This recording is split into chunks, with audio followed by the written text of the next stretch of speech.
In aerial data, picking the wrong drone vendor is like building with broken bricks. Everything falls apart. Let's watch 3 companies screw this up spectacularly. Mistake 1. Buying the cheapest drone because, hey, they all fly, right? Crystal clear data, Finn. You getting anything usable over there? Defying usable. Does spinning in circles count? Mistake 2. Skipping ground control points. Because who needs accuracy when you have confidence?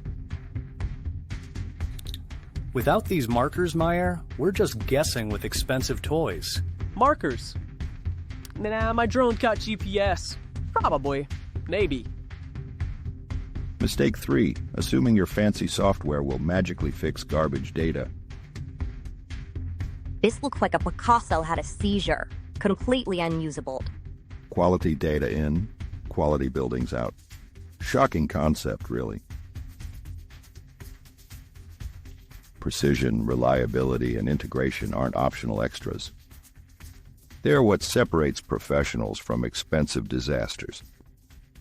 Extreme Aerial Productions. We build your future without the comedy of errors.